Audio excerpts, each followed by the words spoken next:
Hello అండి. గిరిజా కళ్యాణం నవల ఆఖరి భాగానికి స్వాగతం అండి. చదువుతున్నది లక్ష్మి. రాజగోపాలరావు గారు శ్రీమంతుడు. చాలామంది డబ్బున్న వాళ్ళల్లో ఉండే డాబు దర్పం ఆయనలో లేవు. ఆయనకి ఒకే ఒక మనముడున్నాడు. ఆయన ఆస్తికి వారసుడు అతను ఒక్కడే. అతని పేరే చంద్రశేఖరం. అందరూ చందు అని పిలుస్తారు. చందుకి తెలివితేటలు ఏం తక్కువ లేదు, కానీ చదువు మీద బొత్తిగా శ్రద్ధ లేదు. ఎప్పుడు తప్పుతూ ఉండేవాడు. రాజగోపాలరావు గారు ఆయన కుటుంబ మిత్రుడైన శేషారత్నం ద్వారా నాకు కబురు చేసి పిలిపించారు. చందు చేత ఎలాగైనా సరే డిగ్రీ తెచ్చుకునే చదివించాలని చెప్పారు. నేను అంగీకరించాను. నా వృత్తిరీత్యా నేను అనేక రకాల మంది పిల్లల్ని చూశాను. ఎలాంటి మొద్దునైనా చురుకుగా చదివించగలిగే నేర్పు నాకుంది. కానీ ఇంత అనుభవం ఉన్న నాకు చందు సరికొత్త స్వభావం గల విద్యార్థిగా కనిపించాడు. చిన్నప్పటి నుంచి గారాబంగా పెరగటం వల్లనో, బాగా డబ్బు ఉండి కష్టం అనేది ఎరగకపోవటం వల్లనో చందు స్వభావం చిత్రంగా ఉండేది. ఎంతసేపు ఎదుటి వాళ్ళు తన కోసం ఏమైనా చేయాలి, ఎదుటి వాళ్ళ నుంచి తనకి ఆనందం దొరకాలి. అలా దొరకని మనుషుల్ని అతను క్షణం కూడా భరించాడు. అతని ఇంట్లో తాతయ్య, నౌకర్లు, చివరికి అతని ఫ్రెండ్స్ అందరూ అతని స్వసుఖం కోసం, ఆనందం కోసమే అన్నట్లు ఉండేవాళ్ళు. అతను ఒక్కసారి చదివితే వచ్చేసేదే, కానీ చదివేవాడు కాదు. పుస్తకాలు చూడగానే దండం పెట్టేవాడు. అంకుల్, మనిషి విజ్ఞానానికి, తెలివితేటలకి ఈ డిగ్రీలు కొలతబద్దలనే పెద్ద భ్రమ మన వాళ్ళల్లో బాగా పాతుకుపోయింది. విజ్ఞానం కోసం తప్పక చదవాల్సిందే, కానీ డిగ్రీ కోసం చదవనవసరం లేదు. మా క్లాస్మేట్స్ ఇద్దరున్నారు. ఇద్దరు బాగానే చదివేవాళ్ళు. పరీక్షల్లో ఒక అతను పాస్ అయ్యాడు, ఒకతను ఫెయిల్ అయ్యాడు. అంత మాత్రాన పాస్ అయిన అతను తెలివిగలవాడు, ఫెయిల్ అయినవాడు తెలివి తక్కువవాడు అంటే ఎలా? అంకుల్, అసలు ఈ పరీక్షలు అనేవి ఎందుకు? ఫలానా మనిషికి ఫలానా విద్యలో బాగానే విజ్ఞానం ఉంది అని సర్టిఫై చేయటానికి, అంతేగా. అందుకే ఈ డిగ్రీలు ఉద్యోగానికి చూపుడు వేళ్లుగా మారినాయి. నాకు ఉద్యోగం అవసరం లేదు, అందుకే నేను పరీక్షలు రాయను. ఒకసారి ఫెయిల్ అయితే నాకు బాధగా ఉంటుంది. ఊరికే చదవమంటారా?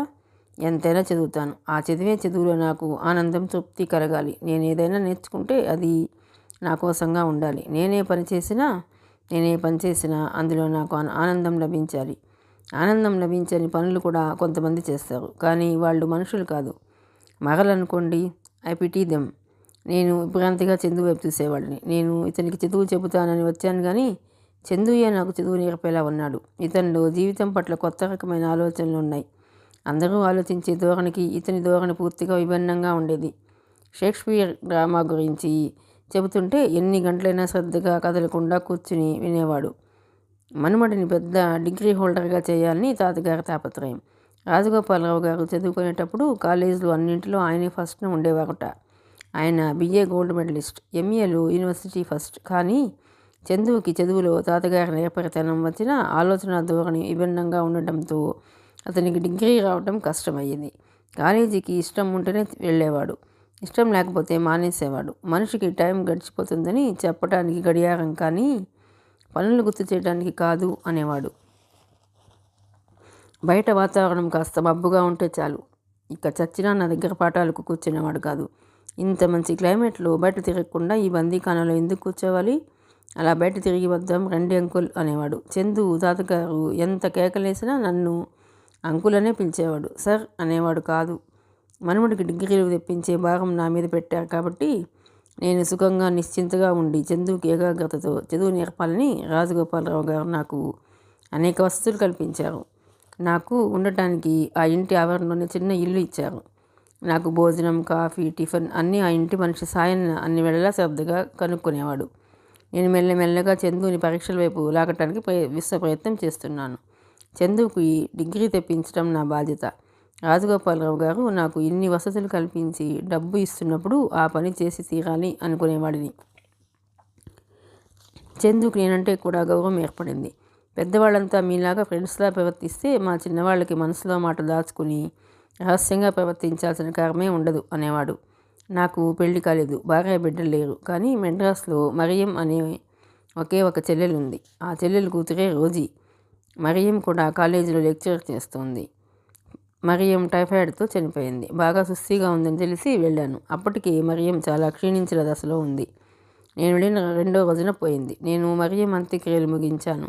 రోజీని నాతో తీసుకువచ్చాను. రాజగోపాలరావు గారు నా చెల్లెలు పోయిన వైనం విన్నారు. రోజీ నాతో పాటు ఉండటానికి అంగీకరించారు. రోజీ నాతో పాటు ఉండసాగింది. చందుకి అంత క్రితం నేను ఒక్కడనే ఉండటంతో సరాసరి ఇంట్లోకి వచ్చి చనువుగా తిరగటం అలవాటు. నేను రోజీని మెడ్రాస్ నుంచి తీసుకుని వచ్చేసరికి అతను ఊరిలో లేడు. బెంగళూరులో గుర్రపు పందాలు ఉన్నాయని చూడటానికి వెళ్ళాడు. రోజీ వచ్చిన తర్వాత మేమిద్దరం వండుకొని తినసాగాం. రాజగోపాలరావు గారు నా జీతం 200 పెంచారు. నా చెల్లెలు మరియం పియానో వాయిస్తుంది. రోజీకి నేర్పింది. రోజీ ఇప్పుడు తల్లి కంటే చాలా బాగా పియానో వాయిస్తుంది. పని అవగానే సాయంత్రం వేళల్లో రోజీ పియానో వాయించేది. రాజగోపాలరావు గారి ఇల్లు అసలు ఎప్పుడూ నిశ్శబ్దంగా ఉంటుంది. రోజీ వాయిస్తున్న పియానో ఆ తోట దొడ్డి అంతా ప్రతిధ్వనిస్తున్నట్లుగా ఉండేది. చందు ఆ పూట తిరిగి వచ్చాడని సాయన్న చెప్పాడు. పడుకొని నిద్రపోతున్నాడట. సాయంత్రం అయింది. రోజీ పియానో వాయిస్తోంది. నేను పడకుర్చీలో కూర్చుని పుస్తకం చదువుతున్నాను. రోజీ చాలాసేపు వాయించింది. వాయించడం పూర్తి చేసి స్టూడియో మీదకి రిక్కున వెనక్కి తిరిగి అంకుల్ అంటూ ఉత్సాహంగా ఏదో చెప్పబోతున్నదల్లా గుమ్మం వైపు చూస్తూ అలాగే ఆగిపోయింది. రోజీని అంత చకితురాలిని చేసిన అద్భుత విషయం ఏమిటా అని నేను తల తిప్పి చూశాను. గుమ్మం దగ్గర చందు నిలబడి ఉన్నాడు. సిల్కు చారల పైజామా షర్ట్ వేసుకుని ఉన్నాడు. అలాగే వచ్చాడేమో గ్రాఫ్ చెదిరి నుదుటి మీద పడుతోంది. కళ్ళు నిద్రబద్ధకంగా మత్తుగా ఉన్నాయి. రా చందు, అక్కడే నిలబడిపోయావేం? లోపలికి రా, ఈ అమ్మాయి నా చెల్లెలు కూతురు రోజీ అన్నాను. చందు లోపలికి వచ్చాడు. నేను రోజీ వైపు తిరిగాను. రోజీ, ఇతను నేను చెప్పానే చంద్రశేఖరం, రాజగోపాలరావు గారి మనమడు, అందరూ చందు అని పిలుస్తారు అంటూ పరిచయం చేశాను. ఓ, గ్లాడ్ టు మీట్ యూ అంది రోజీ. థ్యాంక్ యూ అన్నాడు చందు. చందు లోపలికి వచ్చాడు. రోజీ స్టూల్ మీద నుంచి లేచి వచ్చింది. ఇద్దరు 2 సోఫాల్లో ఎదురుగా కూర్చున్నారు. ఇద్దరు వయసులో ఉన్న యువకులు, అపరిచితులు ఒకరి ముఖం వైపు ఒకరు ఆసక్తిగా మొహమాటంగా చూస్తున్నారు. నేను లోపలికి వెళ్ళాను. వంట చేసి స్టవ్ ఒకటి పాడైపోయింది. సరిగ్గా వెలగటం లేదు. దాని పంపు కూడా బాగా పనిచేయటం లేదు. నేను అది దొడ్లోకి తీసుకువెళ్ళి బాగు చేస్తున్నాను. నాకు కాసేపటికి నవ్వులు వినిపించాయి. చందు ఏదో చెప్పి రోజీని నవ్విస్తున్నాడు. రోజీ పకపక నవ్వుతోంది. అతని నవ్వు కూడా వినిపిస్తోంది.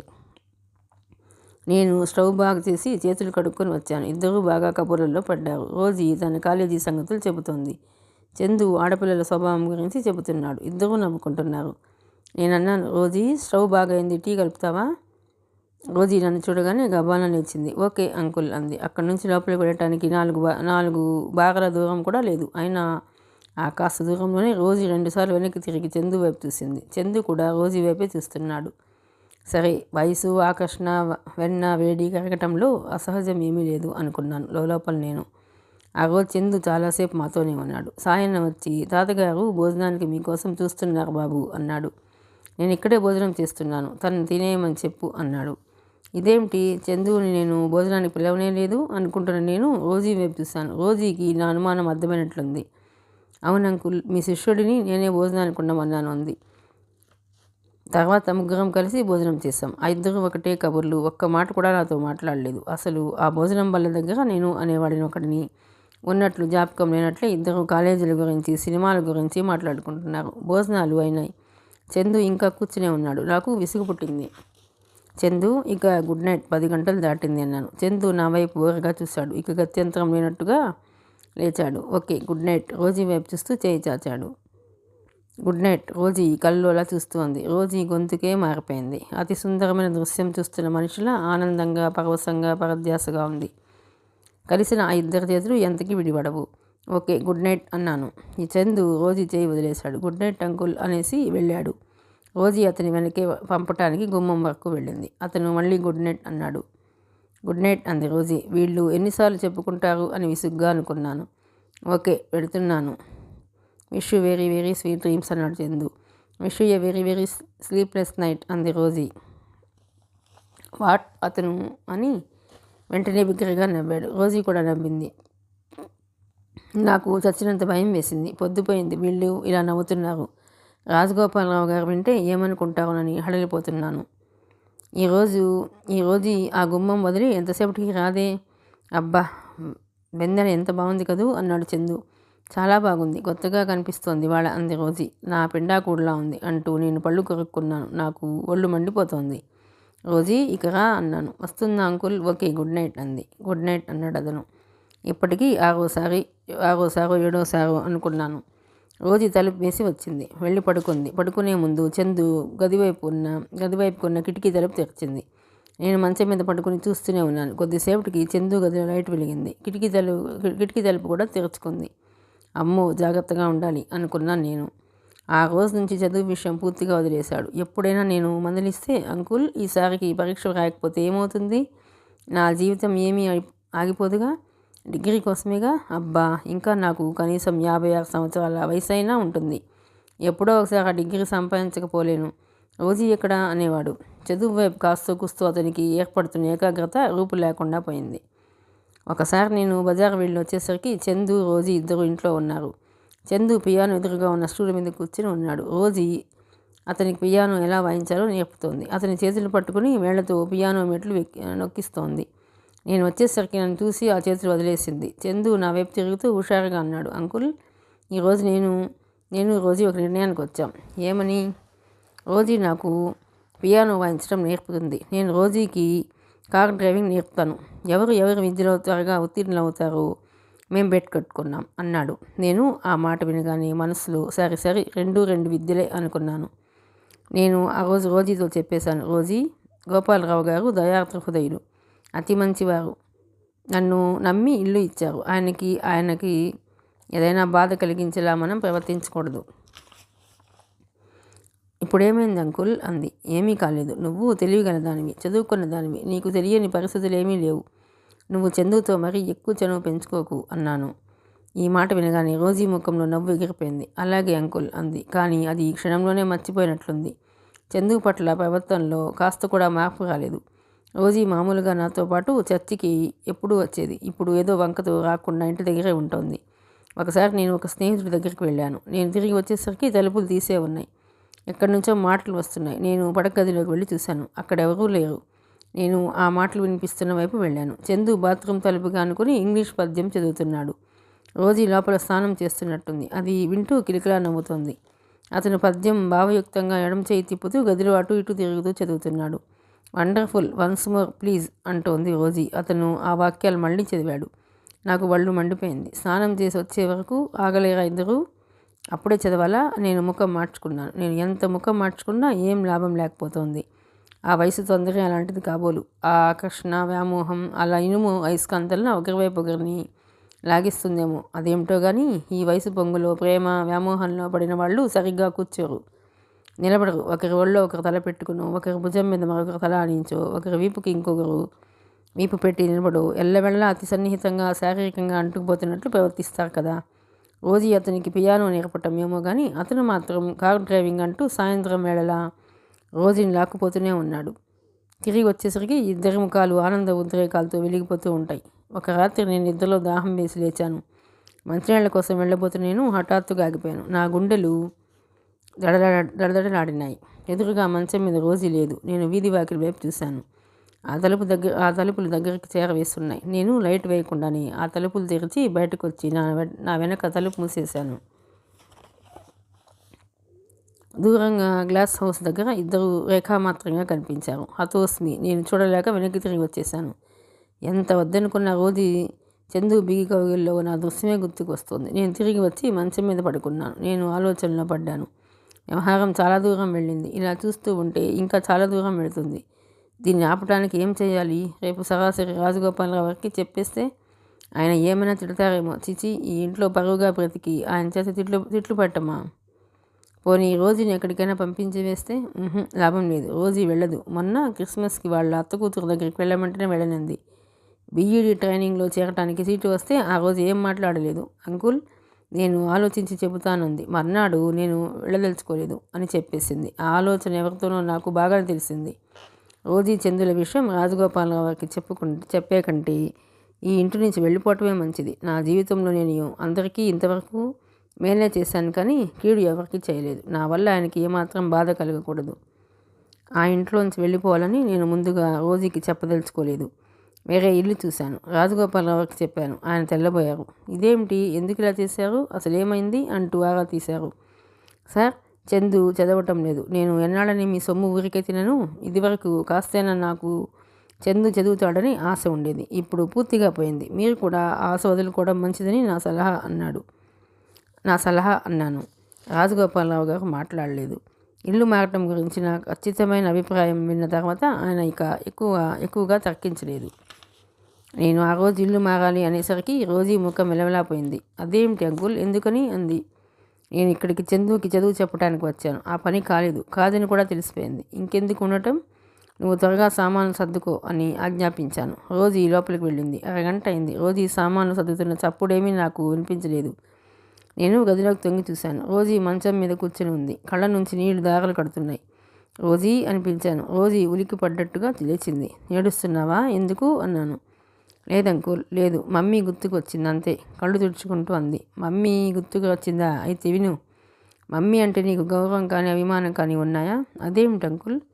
నా మాటకు జవాబు చెప్పు. మీకు తెలియదా? తెలుసు, కానీ ఈ మధ్య చందు మైకంలో పడి ఆ సంగతి మర్చిపోయావేమో అనుకుంటున్నాను. రోజీ చందు నిన్ను పెళ్లి చేసుకుంటాడని అనుకుంటున్నావా? సూటిగా అడిగేశాను. నా వైపే చూస్తున్న రోజీ ఈ ప్రశ్న వినగానే జవాబు చెప్పినట్టుగా తలదించుకుంది. నిన్నే మాట్లాడవి. ఒకవేళ అతను చేసుకుంటానన్నా ఆ రాజగోపాలరావు గారు ఊరుకుంటారా? వాళ్ళ కుటుంబానికి మన కుటుంబానికి ఆర్థికంగా, ఆచార వ్యవహారాల్లో, పరువు ప్రతిష్టల్లో ఎంత తేడా. చందు ఒకవేళ వాళ్ళ తాతయ్యకి ఎదురు తిరిగి చేసుకున్నా ఆ పెళ్లి సుఖప్రదం కాదు. ఎందుకంటే నువ్వు పెరిగిన వాతావరణం, నీ స్వేచ్ఛ ఇవి వేరు. ఆ ఇంటి సాంప్రదాయం, ఆ పద్ధతులు వేరు. నువ్వు వాటిల్లో ఇమడలేవు. రోజీ పెళ్ళి అయిన తర్వాత ఎప్పుడు ఘర్షణ అనేది పనికిరాదు. అలా ఘర్షణ ఉంటే ఆ జీవితం నరకం అవుతుంది. నా మాట విను. చందు నువ్వు సరదాగా స్నేహితుల్లాగా తిరిగారు. ఆ పరిచయం అంతవరకే ఉండని. ఇప్పుడు నీకు అది బాధ కలిగించినా తర్వాత చాలా హాయిని ఇస్తుంది. మీ వయసులో ఉన్న వాళ్ళకి ఆకర్షణ తప్ప ఇంకేమీ తెలియదు. మేము పెద్దవాళ్ళం ఎన్ని రకాలుగానో ఆలోచిస్తాం. నీకు మెమ్మ మీద అభిమానం ఉంటే నా మాట విను, లేదంటే నీ ఇష్టం, నీ మార్గం నువ్వు చూసుకో. ఈ పూట నుంచి నీకు నాకు సంబంధం లేదు. అది మాత్రం గుర్తుపెట్టుకో. ఎందుకంటే ఇలాంటి వ్యవహారాల్లో పెద్దవాళ్ళకి రెండు మార్గాలు ఉంటాయి. ఒకటి, వీలైతే చిన్నవాళ్ళని చక్కదిద్దటం. రెండోది, అది సాధ్యం కాకపోతే వాళ్ళ కర్మానికి వాళ్ళని వదిలేసి దూరంగా వెళ్ళిపోవటం. నీ ఇష్టం. నేను నా సామాన్ సర్దుకుంటున్నాను. నీకు ఇష్టమైతే నీ బట్టలు కూడా సర్దుకుని నాతో రా, లేదంటే ఇక్కడే ఉండిపో. నాకేం అభ్యంతరం లేదు. నేను యువతలకు వచ్చేసాను. రోజీ నాతో వస్తుందా లేక రాదా? గుండెలు దడలాడుతున్నాయి. దేనికైనా సిద్ధంగా ఉన్నానని పైకి బింకంగా చెప్పాను, కానీ లోపల హడలిపోతున్నాను. రోజీ రానంటే నేనేం చేయటం? భగవంతుడా, ఈ గొడవ ఎక్కడికి దారితీస్తుందో కదా అని లోపల గుంజాటను పడుతున్నాను. టాక్సీలో నా సామానంతా సర్దేశాను. ఇక బయలుదేరటమే తర్వాయి. రోజీ నేను గది బయటనే నిలబడి పిలిచాను. నేను వెళుతున్నాను. రోజీ గుమ్మంలోకి వచ్చి నిలబడింది. బట్టలు ప్రయాణానికి సిద్ధమైనట్లుగా మార్చుకొని ఉంది. కుడి చేతిలో పెట్టే ఉంది. ఎడమ చేతిలో తను చందు కలిసి తీయించుకున్న ఫోటోలు పెట్టిన ఆల్బమ్ ఉంది. కళ్ళు మాత్రం ఉబ్బి ఉన్నాయి. ఆ కళ్ళల్లో సర్వస్వం పోగొట్టుకున్న దీనత్వం కనిపిస్తోంది. నాకు జాలేసింది. ఈ ఆడపిల్లలు ఉన్నారే, వీళ్ళని ఏమన్నానో తెలియదు. మనసు విలువేమిటో తెలియనట్లు ఊరికే పారేసుకుంటారు. తర్వాత విపరీతంగా బాధపడతారు. నా ఈ మేనకోడలు రోజీయే కాదు, చాలామంది ఇంతే. పరీక్షలు ఎదురైతే తట్టుకోలేరు. తెగింపు తక్కువ.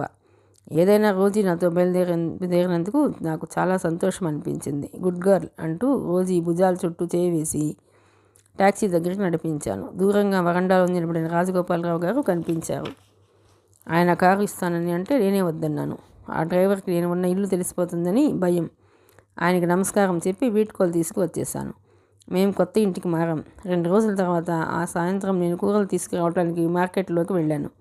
అక్కడ సాయన్న కలిశాడు. చందు ఈ ఉదయం ఊరి నుంచి వచ్చాడుట. మేము వెళ్ళిపోయామని తెలియగానే ఎందుకు వెళ్ళిపోయారు అంటూ ఇంట్లో ప్రతి మనిషిని అడిగాడుట. చివరికి తాతగారితో బాగా పోట్లాడాడుట. అందుకే నన్ను ఇంట్లో తరిమివేసి ఉంటారని అన్నాడుట. ఈ మాట వినగానే రాజగోపాలరావు గారికి చాలా కోపం వచ్చిందట. తాత మనమల మధ్య మాట పెరిగిందట. చందు చాలా కోపంగా ఇంట్లోంచి వెళ్ళిపోయాడుట. చందు వెళ్ళిపోగానే రాజగోపాలరావు గారు బాధగా, వాడిలా మాట్లాడటం ఏమిటి? జోసెఫ్ గారిని నేనెందుకు వెళ్ళగొడతాను? వాడికి కానీ మతిపోయిందా ఏమిటి అన్నాడుట. నేను మౌనంగా సాయన చెప్పిందంతా విన్నాను. బయట ఆకాశంలో బాగా మబ్బు పట్టింది. గాలి బాగా వీస్తోంది. కూరలు తీసుకున్న సంచి సైకిల్కి తగిలించుకుని వర్షంలో తడిసిపోతానేమోననే భయంతో గబగబా తొక్కుకుంటూ ఇంటికి వచ్చాను. నేను వచ్చేసరికి మా ఇంటి ముందు చందు తెల్ల ఫియట్ కార్ ఆగి ఉంది.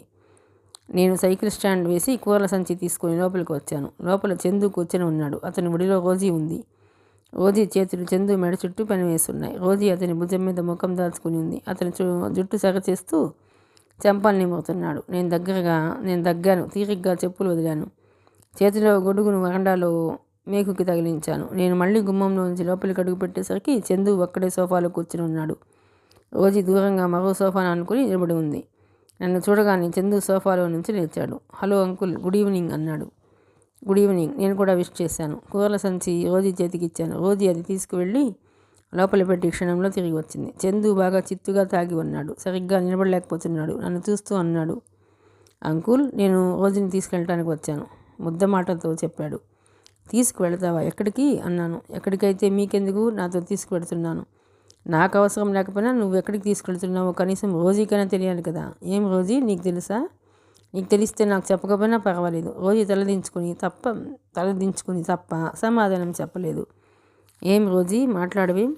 ఈసారి రోజీ చందు వైపు చూసింది. ఆ కళ్ళు సమాధానం చెప్పమని అర్థిస్తున్నట్టుగా ఉన్నాయి. చందు జవాబు చెప్పలేదు. నేనే అన్నాను, రోజీ, అతను నిన్ను పెళ్లి చేసుకుంటానని అనేట్టయితే నువ్వు వెళ్ళు. పెళ్ళ? అతను భుజాలు కుదించాడు. పెళ్ళి అంటే పిల్లలు, సంసారం, బాధ్యత, అదొక పరమబోర్. హాయిగా జీవితం గడపకుండా ఆ బాధ్యతలతో జీవితం వెట్టి చాకిరిగా మారుతుంది. చందు, పెళ్లికి దారితీయలేని ప్రేమ ఎక్కువ కాలం బ్రతకదు. అల్పాయుష్కరాల త్వరలోనే మరణిస్తుంది. నాన్సెన్స్, నేను నమ్మను. నేను చూస్తూనే ఉన్నానుగా, ఈ జనం పెళ్లి పేరిట జీవితాలని మహా ఇరుగ్గా చేసుకుంటారు. నేను రోజీకి అన్యాయం చెయ్యను. రోజీ పెళ్లి కావాలని అంటే అలాగే చేసుకుంటాను. సరేనా? రోజీ, వెళదాం రా. పెళ్లి చేసుకోవడానికి నిశ్చయం చేసుకుంటే ఎక్కడికో వెళ్ళటం దేనికి? కాదు, మేము చాలా మాట్లాడాలి. ఇక్కడ కాదు అంకుల్, ఇక నుంచి రోజీ బాధ్యత నాది. మీరు నిశ్చింతగా ఉండండి. రా రోజీ అన్నాడు. ఉరుముల మెరుపులతో వర్షం బాగా మొదలైంది. నేను లోపలికి వెళ్ళాను. నాకు హాల్లో మాటలు వినిపిస్తూనే ఉన్నాయి. రోజీ మెల్లగా అంటోంది, చందు, నువ్వు బాగా తాగి ఉన్నావు, నేను రేపు వస్తాను. నాన్సెన్స్, తాగితే డ్రైవ్ చేయాలని భయపడుతున్నావా? ఏం పర్వాలేదు. నేను డ్రైవింగ్ అంటే నాకు ప్రాణాలు బిగపట్టుకున్నట్టుగా ఉంటుంది. కానీ చందు ఊరుకోలేదు. రమ్మనమని బలవంతం చేశాడు. రోజీ ఇక కాదనలేక వెళ్ళింది. నేను కిటికీలో నుంచి చూస్తూనే ఉన్నాను. వానదారులు ఏనుగు తొండాలతో నీళ్లు గుమ్మరిస్తున్నట్లుగా జోరుగా పడుతున్నాయి. ఆ వానలోనే రోజీ పక్కన కూర్చోగా చందు డ్రైవ్ చేస్తున్న కారు వెళ్ళిపోయింది. నేను పడకు చిలకూలబడ్డాను. నేను ఇలా చేశానేమిటి? అతన్ని బాగా తిట్టి ఉండాల్సింది. రోజీని గదిలో పెట్టి తాళం వేసి ఉండాల్సింది. కానీ నాలో వివేకం హెచ్చరించింది, అలా చేస్తే ఇద్దరు ఇంకా రెచ్చిపోతారు. రోజీ అతనికి ఏదో ఒకటి చెప్పి దారికి తీసుకువస్తుంది. అవును, అలా పంపటమే నయం అనుకున్నాను. తిరిగి అలసిపోయి ఉన్న నాకు చల్లటి గాలి తగలటంతో నిద్ర తూగి వచ్చింది. మరుక్షణంలో ఆ పడక కుర్చీలోనే హాయిగా నిద్రపోయాను. ఎన్ని గంటలు గడిచాయో గాఢ సుషుప్తిలో ఉన్న నాకు ఎవరో తలుపు తట్టినట్లు అవటంతో మెలకువ వచ్చింది. వాన వెలిసిపోయింది. చల్లటి గాలి రివ్వన వీస్తోంది. బద్ధకంగా కళ్ళు విప్పి నేను టైం చూశాను. 5:15 అవుతోంది. అబ్బా, తెల్లవారు వస్తోంది. ఎంత మంచి నిద్ర! నిద్రలో రోజీకి పెళ్ళైనట్టు తెల్లటి పెళ్లి కూతురు డ్రెస్తో రోజీ ఎంత అందంగా ఉంది. నా దగ్గరికి వచ్చి, వెళుతున్నాను అంకుల్ అని నునుసిగ్గుతో చెప్పింది. భగవంతుడు నిన్ను రక్షించుగాక, వెళ్ళిరా రోజీ అంటూ బుగ్గలు ముద్దు పెట్టుకున్నాను. నేను ఎంత మంచి కళ! వీధి తలుపు మళ్ళీ ఎవరో దడదడమని బాదారు. వస్తున్నా. ప్రక్కనున్న కళ్ళు జోడు తీసి పెట్టుకొని వెళ్ళి తలుపు తెరిచాను. ఎదురుగా ఎవరో అపరిచిత వ్యక్తి నిలబడి ఉన్నాడు. జోసెఫ్ గారు ఉన్నారా? నేనే. ఏం కావాలి? శేషారత్నం గారు అర్జెంటుగా మిమ్మల్ని వీణా నర్సింగ్ హోమ్కి తీసుకురమ్మన్నారు. ఎందుకట? రాత్రి చందు రోజీ కలిసి వెళ్తున్న కారుకి యాక్సిడెంట్ అయిందట. రోజీకి బాగా దెబ్బలు తగిలినాయి. హాస్పిటల్లో చేర్పించారు. నేను గబగబా లోపలికి వచ్చి బట్టలు మార్చుకొని ఇల్లు తాళం పెట్టి వచ్చి అతనితో బయలుదేరాను. నేను వెళ్ళేసరికి రోజీ ప్రాణాలు ఆ ప్రభువు చెంతకు చేరిపోయినాయి. శేషారత్నం నాకు ఎదురుగా వచ్చాడు. నన్ను రోజీ ఉన్న బెడ్ దగ్గరికి తీసుకెళ్ళాడు. అప్పటికి అంతా అయిపోయింది. శేషారత్నం చెబుతున్నాడు, కారు వానలో స్కిడ్ అయిందట. ఎదురుగా వస్తున్న లారీకి గుద్దుకుంది. ఒకే సీట్లో ఇద్దరు ఉన్నారు. చందు డోర్ ఊడటంతో ఎగిరి అవతల పడ్డాడు. రోజీ కారుతో పాటు నలిగిపోయింది. అంతా దైవ నిర్ణయం. అందుకే ఆ ప్రభువు ఆజ్ఞ లేనిది చీమైనా కుట్టదు అంటారు. శేషారత్నం యాక్సిడెంట్ ఎలా అయిందో వివరంగా చెబుతున్నాడు. చందు ఎక్కడా అని అడిగాను. మత్తు మంది ఇచ్చి నిద్రపుచ్చారు. రోజీకి ఇలా అయిందని వాడికి ఇంకా తెలియదు అన్నాడు ఆయన. రోజీ పెళ్లి కూతురుగా కల్లోకి వచ్చి వెళ్తున్నానని చెప్పిన సంగతి గుర్తుకు వచ్చింది. నాకు తెలియలేదు. పెళ్లి కూతురు అయ్యామని సంబరపడ్డాను కానీ అంటూ ఎట్టేశాను. తెల్లవారింది. డెడ్ బాడీ ఇవ్వటానికి 1,00,000 నిబంధనలు ఉన్నాయి అక్కడ. పాపం శేషారత్నం గారు స్వయంగా దగ్గరుండి ఆ ఏర్పాట్లన్నీ చూశారు. రోజీకి అంత్యక్రియలు జరిగినాయి. ఆ రోజు చందు వచ్చాడు. అతని ముఖం మీద, మోచేతుల మీద దెబ్బలు స్పష్టంగా కనిపిస్తున్నాయి. గడ్డం మాసి ఉంది. ముఖం పీక్కుపోయి ఉంది. అతను నన్ను చూడగానే, అంకుల్, నేనే రోజుని చంపేశాను, నేను హంతకుడిని, మహాపాపిని అంటూ ఏడ్చేశాడు. నేను అతని భుజం తట్టాను. పాపులను దేవుడే శిక్షిస్తాడు అనే నమ్మకం గల నాకు ఆ క్షణంలో అతనంటే ద్వేషం కలగలేదు. అతనికి కార్ డ్రైవ్ చేయటంలో అసాధారణమైన ప్రజ్ఞ ఉందని నాకు తెలుసు. ఆ రోజు వానగా ఉంది. అసలు ఆ వానలో ఆ ఇద్దరిని వెళ్ళనీయటం నాదే పెద్ద పొరపాటు. అసలు నేరస్తుడిని నేనే. ఇది నా మూలంగానే జరిగింది అనుకున్నాను.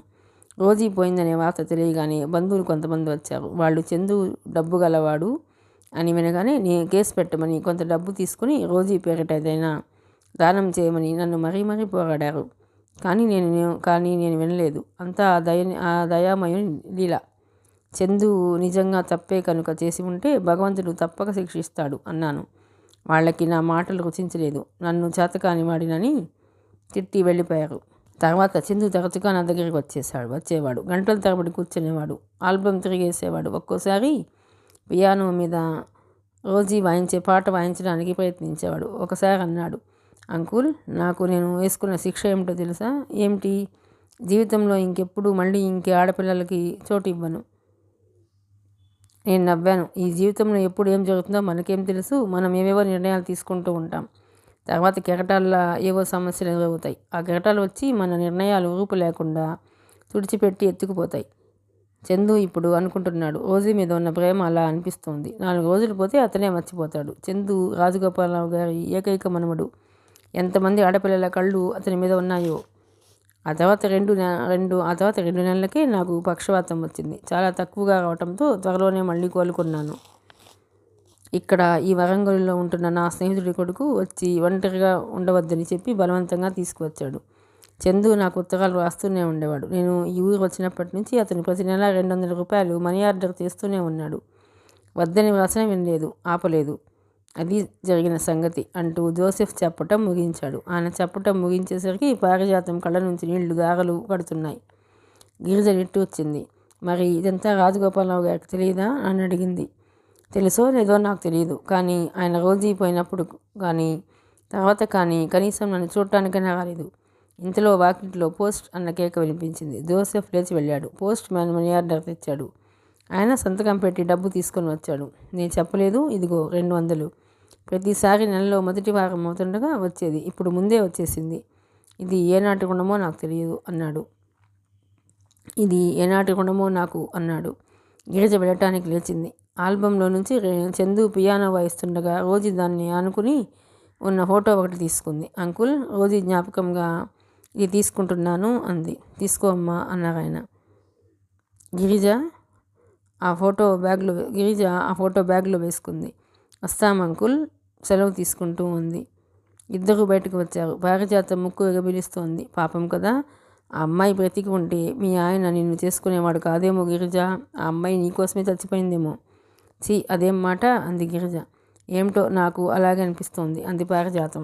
గిరిజ ఊరి నుంచి తిరిగి వచ్చింది. చందు మెట్ల దగ్గర ఎదురయ్యాడు. గిరిజను చూడగానే అడిగాడు, ప్రయాణం బాగా జరిగిందా? ఎలా ఉంది మీ ఫ్రెండ్ తల్లికి? గిరిజ వరంగల్ వెళ్ళటానికి పారిజాతం తల్లికి ఒంట్లో బాగాలేదని పారిజాతంతో తను కూడా చూడటానికి వెళుతున్నానని చెప్పింది. చందు కారు తీసుకుని వెళ్ళమని చెప్పాడు. కానీ గిరిజ వినలేదు. రైల్లో వెళ్ళి వచ్చింది.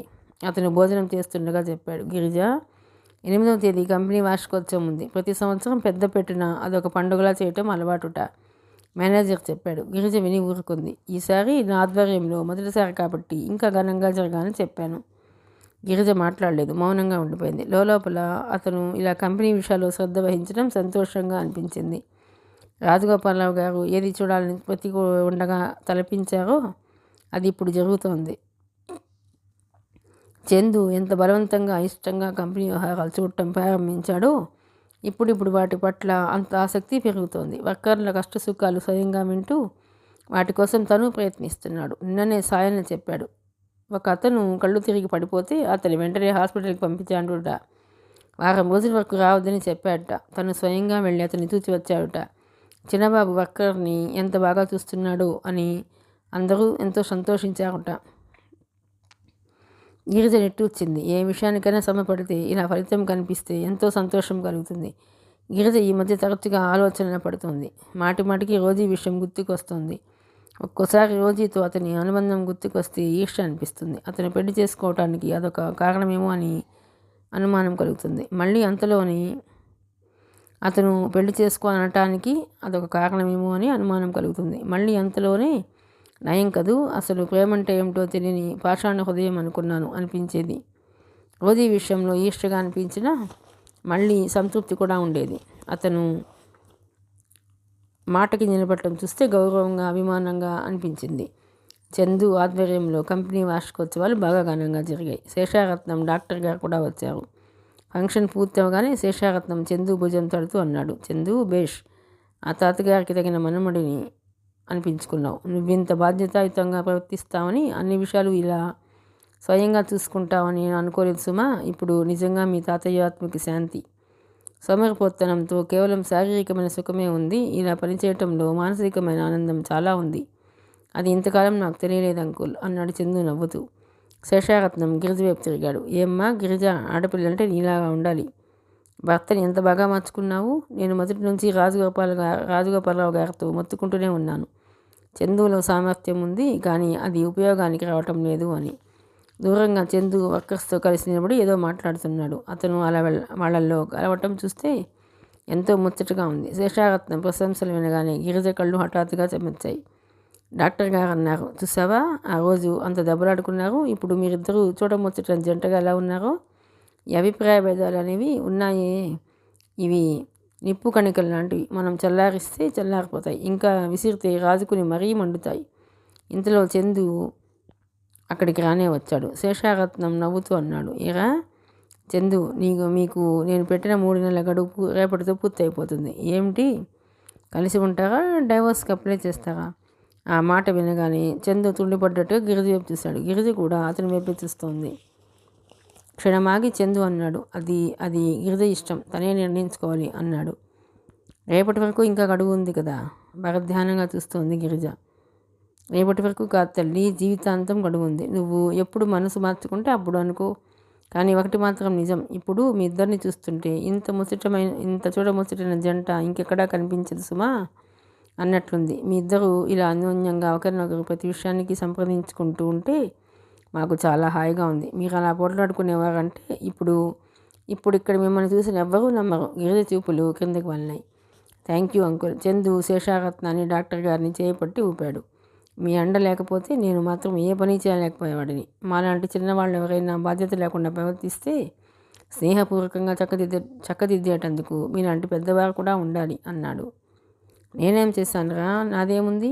అలా అనకండి. మీరు నన్ను బలవంతంగా ఈ షరతులకి ఒప్పించకపోయినట్టయితే నేను ఇలా మారేవాడిని కాదు. మొదట ఇంట్లో తోచక ఈ కంపెనీకి వచ్చి కూర్చునేవాడిని. ఊరికే కూర్చుంటే ఉబుసిపోక ఒక్కొక్క విషయం పట్టించుకున్న కొద్దీ నాకు ఆ విషయాల్లో ఆసక్తి పెరిగిపోయింది.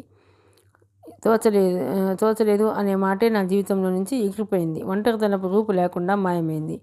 ఈ పనులు నిర్వర్తించడంలో నాకెంతో ఆనందం, తృప్తి లభించసాగాయి. తాతయ్య నన్ను కష్టపెట్టడం అవుతుంది అని గట్టిగా బలవంతం చేయలేదు. కానీ అలా చేసి ఉంటే ఎప్పుడో ఈ పనులన్నీ నేను చూసేవాడిని అన్నాడు. శేషారత్నం డాక్టర్ గారు వెళ్ళిపోయారు. చందు గిరిజ పక్కపక్కనే నిలబడ్డారు. వచ్చిన అతిథుల్లో చాలామంది చందుని ప్రశంసించారు. రాత్రి పొద్దుపోయిన తర్వాత చందు గిరిజ కారులో ఇంటికి తిరిగి వస్తున్నారు. గిరిజ మౌనంగా కూర్చొని ఉంది. చందు డ్రైవ్ చేస్తూనే గిరిజ చేతి కోసం చేయి చాచాడు. నేను నీకు ఏమని కృతజ్ఞతలు చెప్పాలి? నాకెందుకు? ఇదంతా జరగటానికి కారణం నువ్వు కాదా? దానికి కృతజ్ఞతలు ఎందుకు? నా బాధ్యత నేను నిర్వర్తించాను, అంతేనా? అంతకంటే ఇంకేం లేదా? లేదు అని చెప్పాలని ఎంతగానో అనిపిస్తుంది. కానీ గిరిజ పెదవులు ఆ మాటని పలకలేకపోయినాయి. అతను చేయి చాచి గిరిజ చేయి అందుకుని తన వేళ్లతో ఆమె వేళ్ళని బంధిస్తూ అన్నాడు, గిరిజ, మొదట నీ పోరు పడలేక ఇంట్లో పోరు కొట్టి కంపెనీకి తప్పనిసరిగా వెళ్ళేవాడినా క్రమంగా ఆ వ్యవహారాలు చూడటం మొదలైన కొద్దీ నాలో మార్పు వచ్చింది. ఇప్పుడు ఆలోచిస్తే వెనక నా ప్రవర్తన నాకే సిగ్గనిపిస్తుంది. ఈ కంపెనీ, ఈ ఆర్భాటం ఇదంతా పరమబోర్ అనుకునేవాడిని. ఇప్పుడు తెలుస్తుంది, ఈ కంపెనీ నుంచి ఇన్ని కుటుంబాలు బతుకుతున్నాయి, వారికి నీడ దొరుకుతుంది, ఆ పని మనం చేయగలుగుతున్నాం. ఇది ఎంత థ్రిల్గా అనిపిస్తుందో తెలుసా? గతంలో గడిపిన సోమరిపోతు జీవితం గుర్తుకొస్తే నా మీద నాకే చిరాకు కలుగుతుంది. ఈ కంపెనీని ఇంకా విస్తృతపరచాలని ఉంది. ఇంత క్రితం ఏమైందో తెలుసా? ఒక పండు ముసలి ఆమె వచ్చి హఠాత్తుగా నా కాళ్లకు మొక్కింది. ఏమిటిది అని అడిగితే తాతయ్య తన కొడుక్కి చదువు చెప్పించి ఈ కంపెనీలో ఉద్యోగం ఇప్పించావుట. తన భర్త ఇక్కడే పనిచేస్తూ ఏదో సుస్థి చేసి చచ్చిపోయాడుట.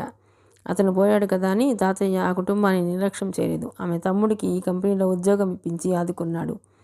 పెద్ద మనసు గల ధర్మాత్ముడు. ఆ తాతకి తగిన మనుమడివి నువ్వు అంది. నిజంగా ఆ సమయంలో నాకెలా అనిపించిందో తెలుసా? ఈ రోజు నుంచి మనసా వాచా నా శక్తి సామర్థ్యాలన్నీ ఈ కంపెనీకి దారిపోయాయని అనిపిస్తోంది.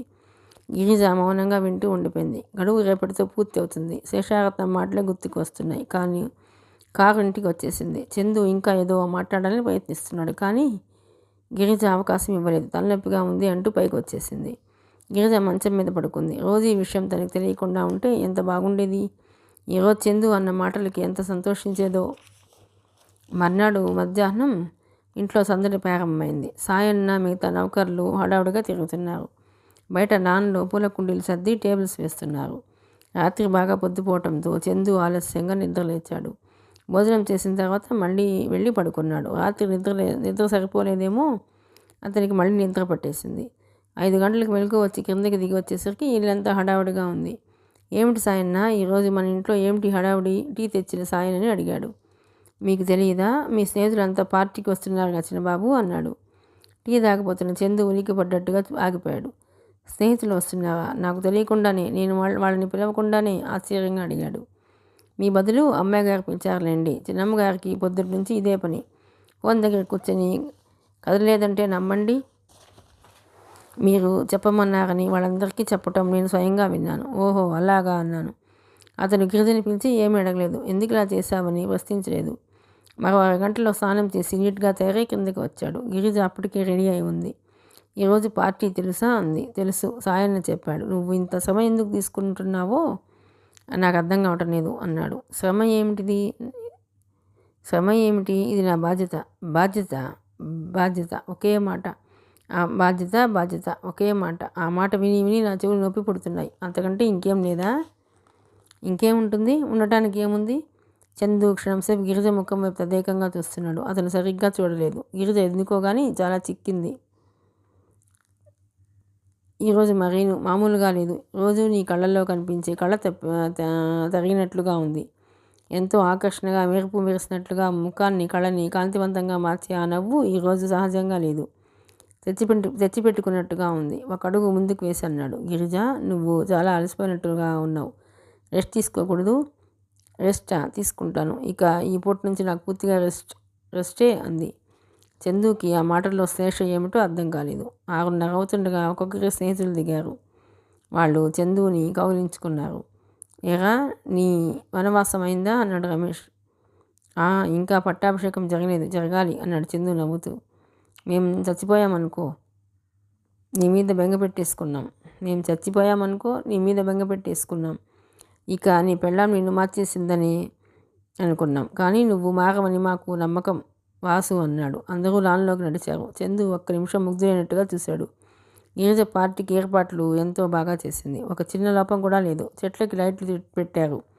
తినటానికి ఎన్ని రకాలో అక్కడ తెల్లటి బట్టలు పచ్చిన టేబుల్స్ మీద గాజు గిన్నెల్లో పళ్ళాల్లో అమర్చి ఉన్నాయి. డ్రింక్స్ రెడీగా ఉన్నాయి. ఒక్క మాటలో చెప్పాలంటే అతని అభిరుచి ఏమిటో బాగా తెలుసుకుని ఏర్పాట్లు చేసినట్లుగా ఉంది. అందరూ తింటున్నారు, తాగుతున్నారు, రకరకాల జోక్స్ వేస్తున్నారు, పగలబడి నవ్వుతున్నారు. చందుకి వాళ్ళని చూస్తుంటే జీవితంలో మొట్టమొదటిసారిగా విసుగు వచ్చింది. వీళ్ళకి జీవితం పట్ల ఒక ధ్యేయం లేదు, శ్రమపడాలనే కోరిక లేదు. సమరపోతుల్లా ఎవరి కష్టం మీదనో జీవితాలు వెళ్ళారు చేసుకోవాలని చూస్తారు. ఇన్నాళ్ళు తను కూడా ఇలా గడిపిన వాడే. వీళ్ళల్లో చాలామందికి డబ్బు ఉంది. కానీ తల్లిదండ్రులు విసిగెత్తి ఇవ్వటం మానేశారు. వాళ్ళు ఆ అలవాట్లు మానుకోలేదు. అందుకే ఎప్పుడు ఎవరినో ఒకరిని బుగిడీ చేసి రోజులు గడిపేయాలని చూస్తారు. వీళ్ళ వల్ల ఖర్చు పెరిగినట్టుగా పని మాత్రం జరగదు.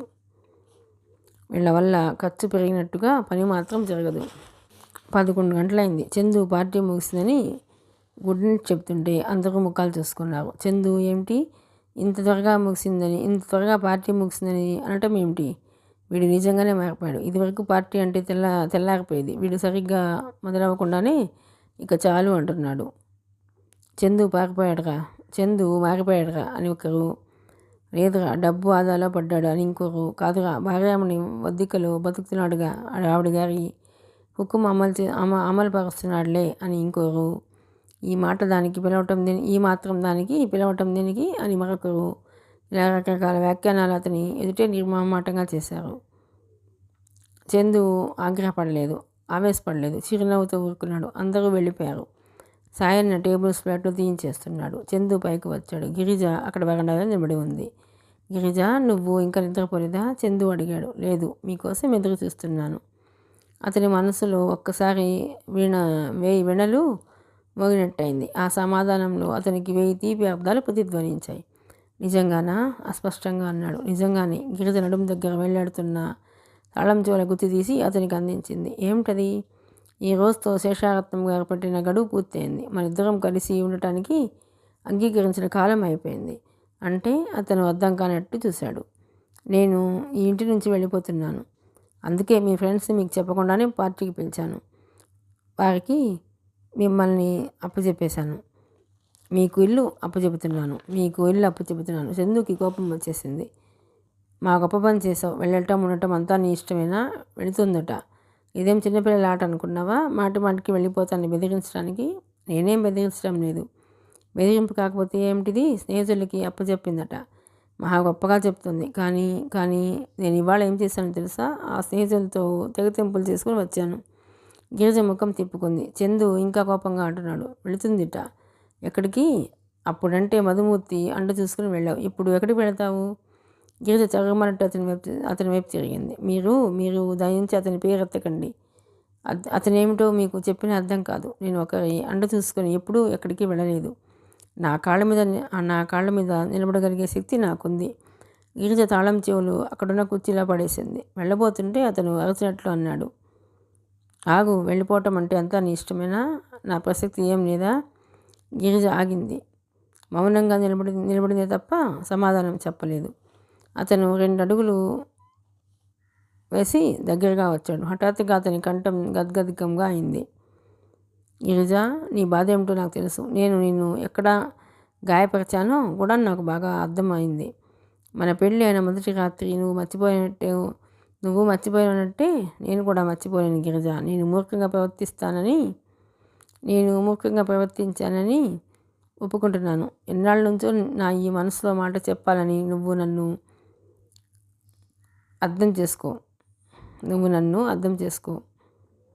ఒక్కసారి నీ మంచి మనసుతో నేను చేసిన తప్పుని సరిదిద్దుకునే అవకాశం నాకు ఇవ్వు. అతని కంఠంలో బాధ, అర్థింపు గిరిజకి బాగానే అర్థమవుతున్నాయి. గిరిజ కళ్ళల్లో గిరిన నీళ్లు తిరిగినాయి. బిగపట్టిన స్వరంతో అంది. మీరు కూడా నన్ను బాగా అర్థం చేసుకోండి. నాకు ఈ ఇల్లు మీ మనసులో అనిపిస్తుంది. నేను ఈ ఇంట్లో ఉండాలి అంటే మీ మనసులో ఉండటమే అనుకుంటాను. కానీ నాకు మీ మనసులో చోటు లేదు. మీకు నేను భార్యగా ఉండాలంటే మనసా వాచా ఉండాలి, ఒక బొమ్మలా కాదు. అతనికి గిరిజ అన్న మాటలు సంతోషం కలిగించాయి. కానీ అర్థం కానట్టు కూడా ఉన్నాయి. నా మనసులో చోట్లేదని నువ్వెలా అనుకుంటున్నావు? ఒక్కసారి మీ గదిలోకి వెళ్ళి చూడండి, మీకే తెలుస్తుంది. అతను ఆశ్చర్యంగా ఒకసారి గిరిజ వైపు తన గది వైపు మార్చి చూశాడు. ఏముంది నా గదిలో అంటూనే పరదా పక్కకు లాగి లోపలికి వెళ్ళాడు. గది లోపలికి అడుగు పెడుతూనే అతను నిర్వెన్నుడైనాడు. ఒక్క క్షణం అతని మనసు కొయ్యబారిపోయినట్టయింది. ఎదురుగా గది గుమ్మంలో అడుగు పెట్టగానే కనిపించేట్టుగా టేప్ రికార్డర్, పుస్తకాలు ఉన్న బీరువా మీద రోజీ తను కలిసి ఉన్న ఫోటో ఉంది. అతను పియానో వాయిస్తున్నాడు. ఆ అమ్మాయి నిలబడి ఉంది. అతను నిశ్చేష్టుడై అలాగే చూస్తున్నాడు. ఒక్క నిమిషం ఆ గది అంతా పియానో శబ్దంతో బిగ్గరగా నిండిపోయినట్టుగా అనిపించింది. అతని ముఖం నిండా చిరు చెమటలు అలుముకున్నాయి. కర్టెన్ పట్టుకుని అతను ఆ ఫోటో వైపు నుంచి తల తిప్పి గిరిజ వైపు చూశాడు. గిరిజ అతని ముఖాన్ని తదేకంగా చూస్తుంది. ఈ ఫోటో నీకెక్కడిది? తడబాటుగా అడిగాడు. వరంగల్లో జోసెఫ్ గారి దగ్గర నుంచి తెచ్చాను. నువ్వు ఆయన దగ్గరికి వెళ్ళావా? అవును, పారిజాతం తల్లికి సుస్థి అని చెప్పింది సాకు మాత్రమే. మీ నోటి వెంట రాత్రి వేళ రోజీ అని కలవరింతలు విన్నాను. ఆ జోసెఫ్ గారికి మీరు ప్రతి నెల ఎందుకు మనీ ఆర్డర్ చేస్తున్నారో అర్థం కాలేదు. నాకు నేనే ఆలోచించుకొని ఆరాలు తీస్తే జోసెఫ్ రోజీకి అంకుల్ అని తెలిసింది. ఆయనతో మాట్లాడావా? ఆయన నాకంతా చెప్పారు. ఈ ఫోటో ఆయన దగ్గర నుంచి తెచ్చిందే. మై గాడ్, అతను నిస్సహాయంగా చూశాడు. ఇప్పుడు చెప్పండి, ఈ ఇంట్లో నాకు చోటు ఉందా? అతను సమాధానం చెప్పలేనట్లు చూడసాగాడు. భర్త మనసులో చోటు లేనప్పుడు భార్య అన్న మాటకి ఇంక విలువ ఏముంది? నేను ఇంట్లో ఉంటే సాయన్న మాలి వాళ్ళలాగానే అవుతాను. చెప్పండి, నన్ను అలా పని మనిషిలా ఉండమంటారా? గిరిజ, గిరిజ కళ్ళనీళ్ళు తుడుచుకుంటూ అంది. పెళ్లిని గురించి ఏ ఆలోచన లేని వాళ్ళు ఎంత అదృష్టవంతుడో అనిపిస్తోంది. పెళ్లిని గురించి నాలాగా కొన్ని నమ్మకాలు విలువలు పెట్టుకుంటే జీవితం ఎంత దుర్భరం అవుతుంది. నేను ఎప్పుడూ డబ్బుకి ప్రాధాన్యత ఇవ్వలేదు. మిమ్మల్ని కూడా నేను డబ్బు కోసం చేసుకోలేదు. అప్పటికే చందు గిరిజకి దగ్గరగా వచ్చాడు. గిరిజ భుజాలు పట్టుకొని తన వైపు తిప్పుకున్నాడు. ఆ సంగతి నాకు తెలుసు గిరిజ. ఆ సంగతి తెలిసినప్పటి నుంచి నేను నీ పట్ల ఎంత పరుషంగా ప్రవర్తించానో అర్థమై సిగ్గుపడుతున్నాను. గిరిజ అతని వైపే చూస్తోంది. చందు గబాలన గిరిజ మెడ దగ్గర ముఖం దాచుకున్నాడు. గిరిజ, వెళ్ళిపోకు, నన్ను వదిలి వెళ్ళిపోకు, నన్ను ఒంటరివాడిని చేయకు. ఈ ఒంటరితనం భరించలేకనే నేను స్నేహితులను పోగేసుకున్నాను. ఈ ఒంటరితనంతో వేగిపోతూనే గుర్రపు పందాలని, పిక్నిక్లని, పార్టీలని, ఊళ్ళు తిరగటం అన్నీ ఎన్నో వ్యాపకాలు కల్పించుకున్నాను. ఈ 3 నెలల నుంచి నువ్వు చిత్రంగా నా ఒంటరితనం మాయం చేశావు. ఇప్పుడు నాకెంతో సుఖంగా ఉంది. నేను నిన్ను ఆలంబనగా చేసుకుని రాక్షసులా నన్ను పిక్కు తిన్నా ఈ ఒంటరితనం అనే రాక్షసి బారి నుండి తప్పించుకోవాలని ప్రయత్నిస్తున్నాను. నేను ఇన్నాళ్ళు ఒక భయంకరమైన వేదనలో చీకటి గదిలో తలుపులు మూసుకున్న వ్యక్తిలా గడిపాను. నువ్వు వచ్చి బలవంతంగా ఆ గది తలుపు తెరిచావు. మొదటిసారిగా వెలుగు, స్వతంత్రం చవి చూస్తున్నాను. నేను నీకు ఎంత కృతజ్ఞుడినో నీకు తెలియదు. నువ్వు వెళ్ళిపోతే మళ్ళీ ఆ గది తలుపులు మూసుకుంటాయి. ఆ చీకటి ఒంటరితనం నేను భరించలేను. నేను అపోహపడ్డాను. నువ్వు నన్ను డబ్బు కోసం చేసుకోలేదు. ఈ సంగతి నాకు మొన్ననే తెలిసింది. నువ్వు వరంగల్ వెళ్ళినప్పుడు తాతయ్య టేబుల్ సర్దుతుంటే మన పెళ్ళికి ఒప్పుకోమని తాతయ్య కోరితే నువ్వు రాసిన జవాబు కనిపించింది. అది నా కళ్ళు తెరిచింది గిరిజ. నేను క్షమాపణ ఎలా కోరుకోవాలో తెలియటం లేదు. నీలాంటి భార్య నా జీవితంలో దొరకటం నా అదృష్టం అనుకున్నాను. నీకు రోజీ గురించి అంతా చెప్పేయాలని ఆ రోజునే నిశ్చయించుకున్నాను. అతను తలెత్తి గిరిజ వైపు చూశాడు. గిరిజ ముఖంలో దుఃఖం ఉప్పెనలా గూడు కట్టుకుంటోంది. అప్పటికే గిరిజ కళ్ళ వెంట నీళ్లు వచ్చేస్తున్నాయి. పెదవి కొరుకుతూ ఆపుకోవటానికి విశ్వప్రయత్నం చేస్తోంది. ఆ క్షణంలో అతని కళ్ళకి గిరిజ చిన్నపిల్లల నిస్సహాయరాల్లా కనిపించింది. గిరిజ ముఖాన్ని అతని గుండెలకు అదుముకున్నాడు. డగ్గు కత్తికతో అన్నాడు, మన ఇద్దరం అదంతా మర్చిపోయి కొత్త జీవితం ప్రారంభిస్తే ఎంతో బాగుంటుంది కదూ. గిరిజ, ప్రేమించడం అంటే ఏమిటో తెలిసిన ఇద్దరు జీవితాలు కలిసిపోతే ఎంత అద్భుతంగా ఉంటుందో తెలుసా. ఇలాగా నేను నీకు రోజీ గురించి చెబుతాను. ఆ తర్వాత కూడా నువ్వు వెళ్ళిపోదలుచుకుంటే నేను ఆపను. నువ్వేమన్నావు? ఈ ఇల్లు నా మనసులా కనిపిస్తుందని కదూ అన్నావు. బహుశా పెళ్ళై అత్తవారింటికి వచ్చే ప్రతి ఆడపిల్ల అలాగే అనుకుంటుందేమో. ఆ ఇంట్లో తన చోటు ఎక్కడో చూసుకోవటానికి ప్రయత్నిస్తుందేమో. గిరిజారా, నా మనసంతా తిరిగి చూడు. అదెంత శూన్యంగా పాడుపడ్డట్టుగా ఉందో తెలుస్తుంది. ఆ ఇంటిని సొంతంగా భావించి నివాసయోగ్యంగా చేసుకుంటావో లేక కాదని వదిలేసి వెళ్ళిపోతావో నువ్వే నిర్ణయించుకుందువు కానీ. అతను గిరిజ భుజాల చుట్టూ చేయి వేసి గది లోపలికి తీసుకువెళ్ళాడు. ఇద్దరు సోఫాలో కూర్చున్నారు. చందు చెప్పటం ప్రారంభించాడు. అదంతా ఇంచుమించుగా జోసెఫ్ చెప్పిన కదే. గిరిజ చందు మాటల్లో జోసెఫ్ చెప్పిన దానికి ఏదైనా తేడా ఉంటుందేమోనని శ్రద్ధగా ఉంది.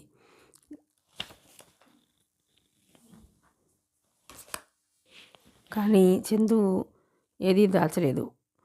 కానీ జోసెఫ్ కొంత దాచాడు. రోజీ గర్భవతిని డాక్టర్లు చెప్పారని ఆయన చెప్పలేదు.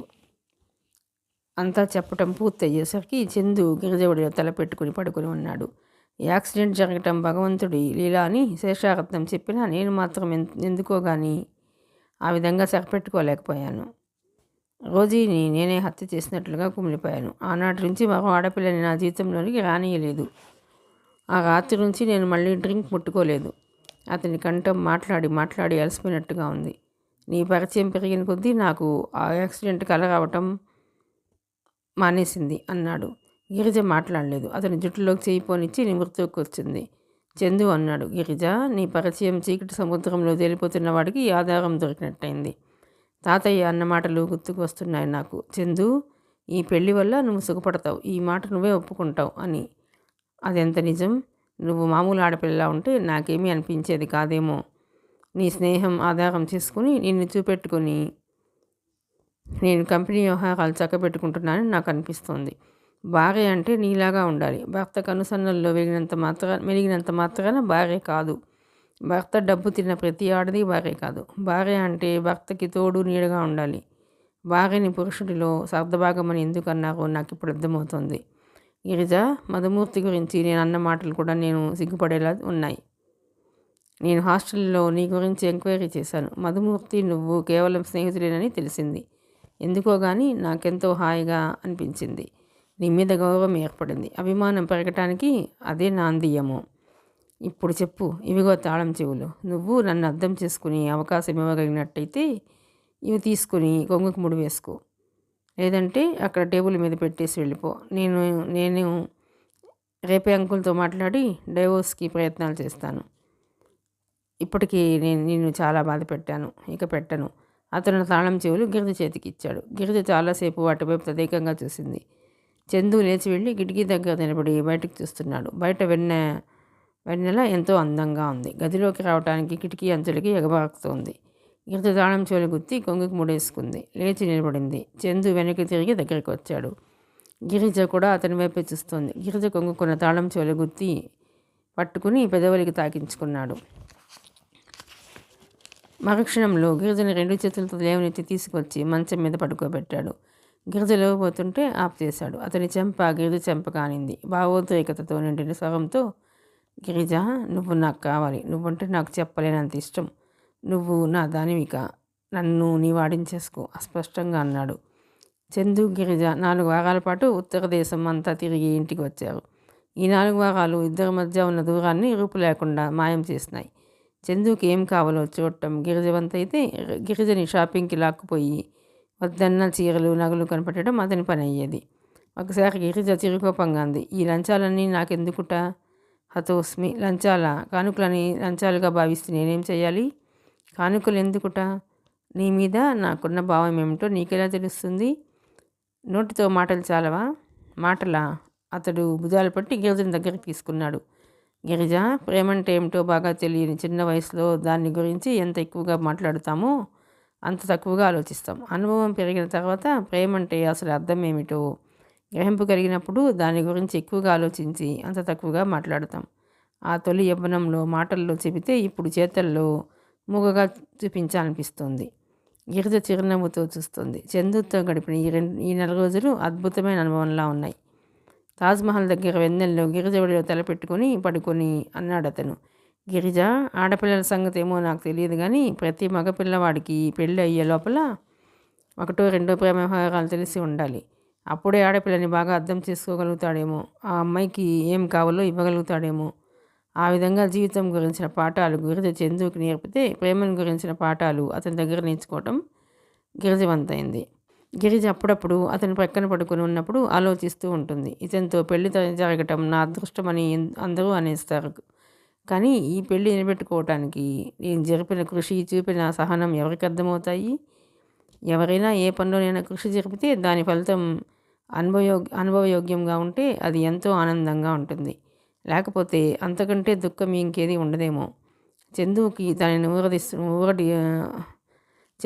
తనని ఉరదీస్తున్నట్లుగా తరచుగా వచ్చే కళ ఇప్పుడు రావడం లేదు. అతను ఇప్పుడు ప్రశాంతంగా నిద్రపోగలుగుతున్నాడు. గిరిజ అతని మీద చేయి వేసింది.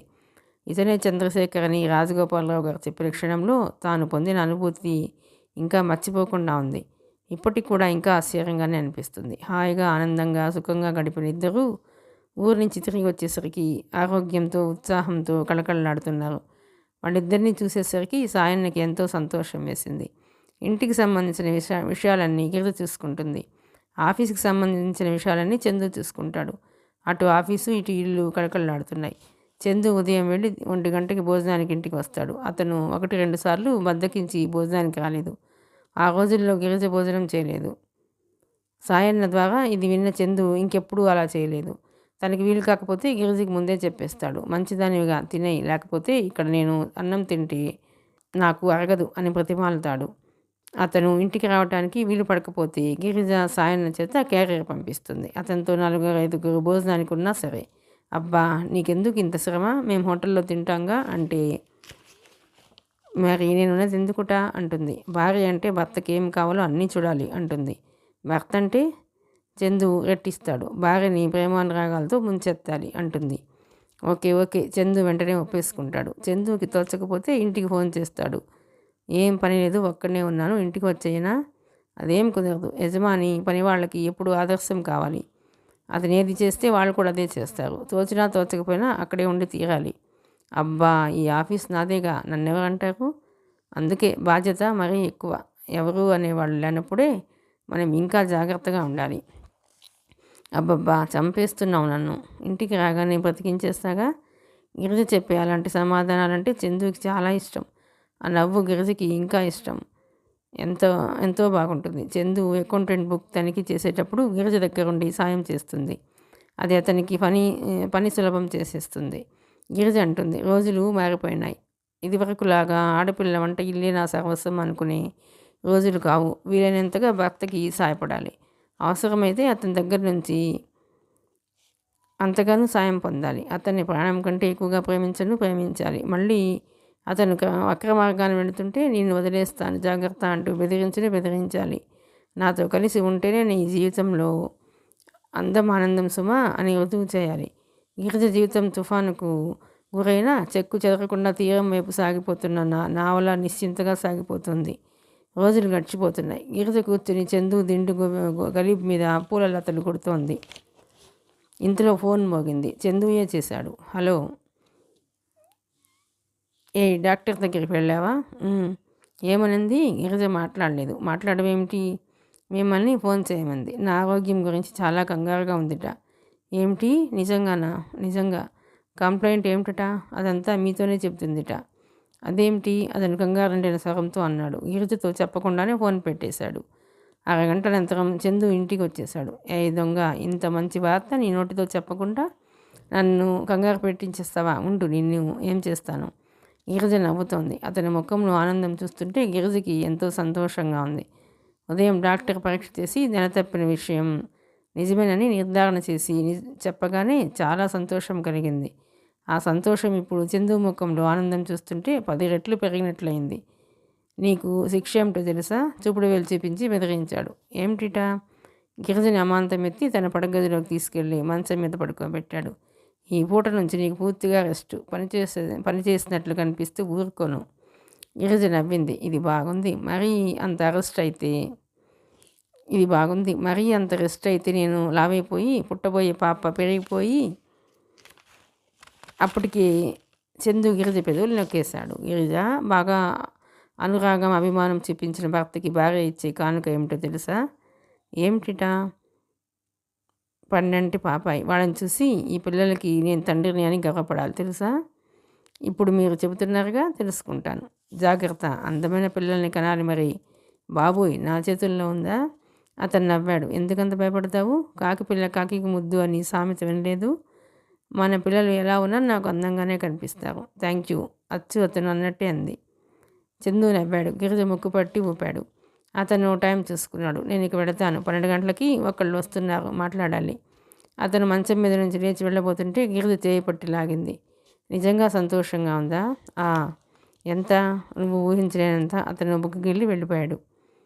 ఆ రోజుతో మొదలైంది గిరిజకి చందు చూపే గారాబం. పిల్లల్ని కనదాల్చుకుంటే అనురాగమూర్తి అయిన భర్త ఉంటేనే కనాలి అనేట్టు ఉన్నాడు అతను.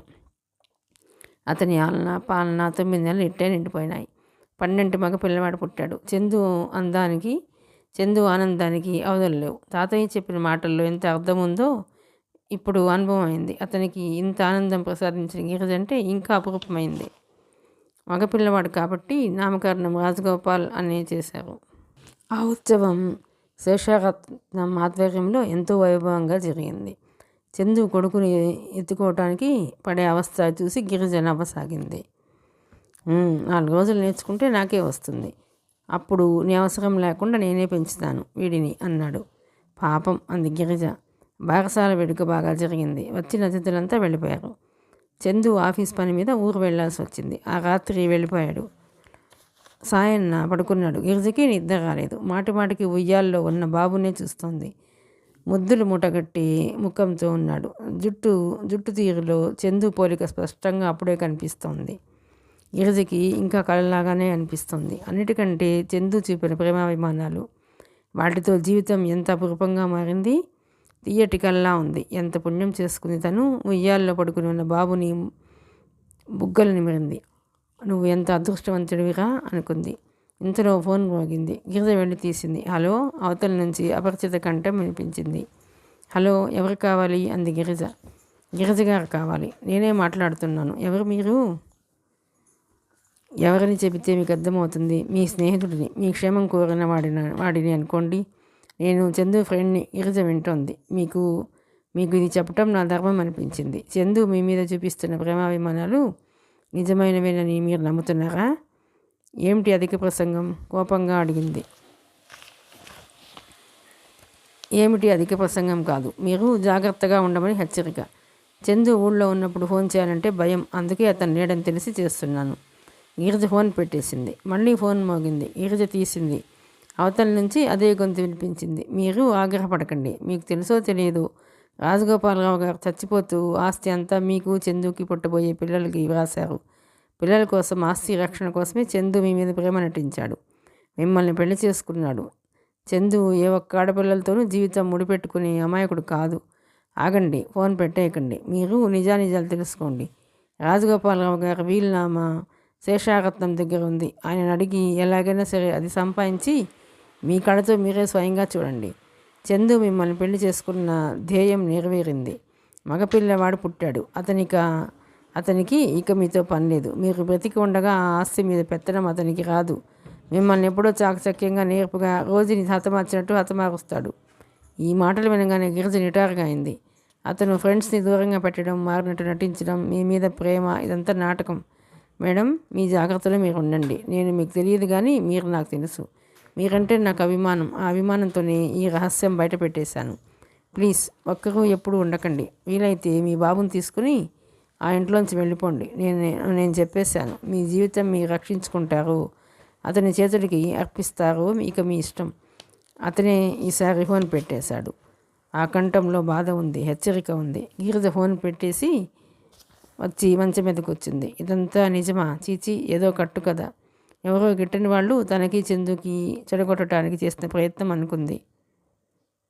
కానీ గిరిజ తీసివేసినంత తేలిగ్గా ఆలోచనలు మనసులో నుంచి పోలేదు. చందు ఇన్నాళ్ళు తన పట్ల చూపిన అనురాగం అంతా నటన. పిల్లల కోసమా, ఆస్తి రక్షణ కోసమా? గిరిజ నమ్మదలుచుకోలేదు.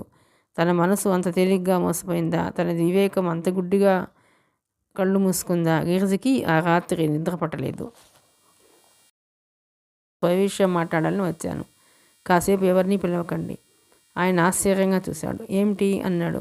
రాజగోపాలరావు గారు విల్లు రాశారని, అది నాకు, చందుకి పుట్టిన పిల్లలకు వర్తిస్తుందని రాశారని చందు అన్నారు నాతో. అది నిజమేనా? ఇప్పుడు అదంతా ఎందుకమ్మా? ఏమీ లేదు, తెలుసుకోవాలి. నేను తెలుసుకున్నంత మాత్రం తప్పేం లేదుగా. తప్పేం లేదులే. ఆయన లాయరు.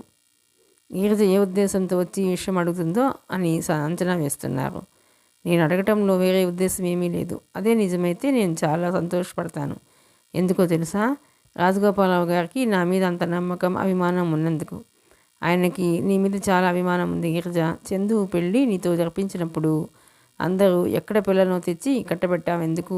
మనలో నీకు ఆడపిల్లలే దొరకలేదా అని నిలదీస్తే, మీకు తెలియదు, చందుకి అలాంటి స్వభావం గల అమ్మాయే కావాలి అన్నారు. గిరిజ నిట్టూర్చింది. ఆయన అభిమానాన్ని నేను దక్కించుకున్నానని అనుకుంటున్నాను అంది. 100కి 100 అంటాను నేను అన్నాడు ఆయన. నేను ఆ వెళ్ళి చూస్తే మీ ఏమైనా ప్రమాదమా? ప్రమాదం ఏమీ లేదు. ఆయన లేచి వెళ్ళి ఇనపెట్టి తెచ్చి విల్లు తీసుకువచ్చారు. గిరిజకి చదివి వినిపించారు. అందులో అక్షరాల ఫోన్లో వ్యక్తి చెప్పినట్లే ఉంది. ఈ విల్లు గురించి ఎవరెవరికి తెలుసు? నాకు, చందుకి తప్ప ఇంకెవరికీ తెలియదు. ఏం, ఎందుకలా అడుగుతున్నావు? ఊరికినే. ఈ విల్లు ఇంటికి తీసుకువెళ్తావా? వద్దు, ఉండనియండి. అవసరమైనప్పుడు చందుయే వచ్చి తీసుకువెడతాడు. గిరిజ వెళ్ళటానికి లేచింది. అదేమిటి? కూర్చో, మీ పిన్నిని పిలుస్తాను, కాఫీ తాగి వెళదువు కానీ. వద్దు బాబాయ్ గారు, ఇంకెప్పుడైనా వస్తాను. గిరిజ వచ్చేసింది.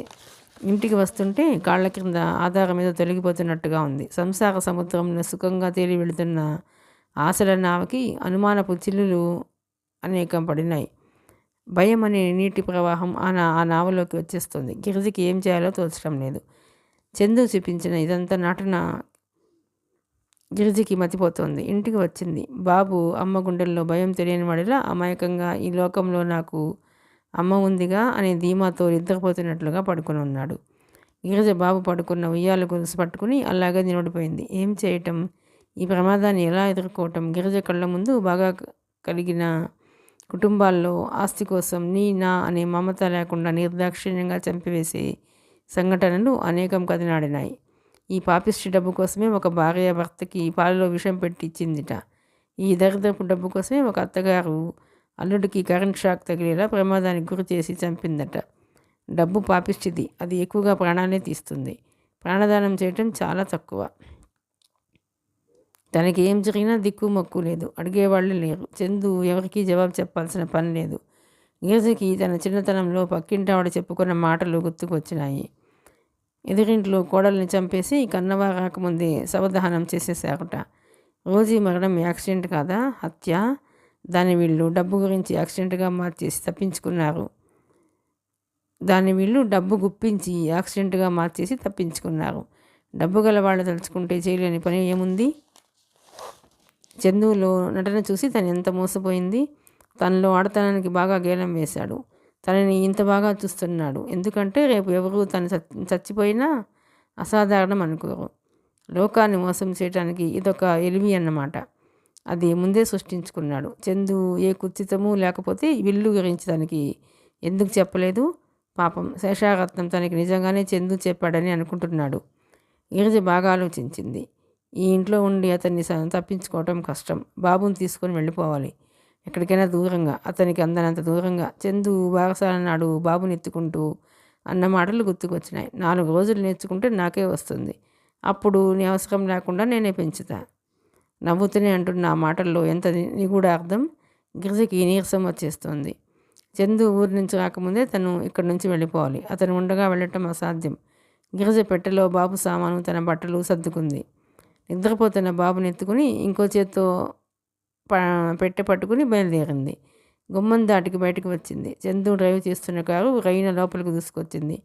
గిరిజ ఆగిపోయింది. చందు కారు దిగి వచ్చాడు. గిరిజ చేతిలో ఉన్న పెట్టెని విచిత్రంగా చూశాడు.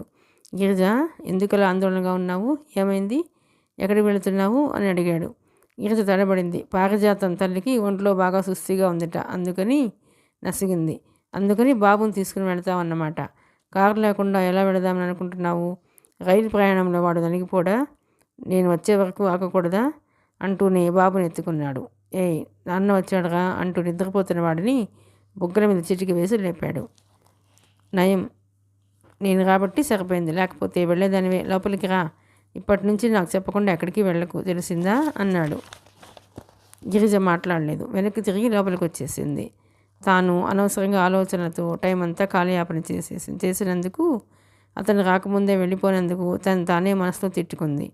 ఇద్దరు పైకి వచ్చారు. అతను ఆఫీస్ కబూర్లు ఏవో చెబుతున్నాడు. బాబుని ఉయ్యాల్లో పడుకోబెట్టి అక్కడే నిలబడింది.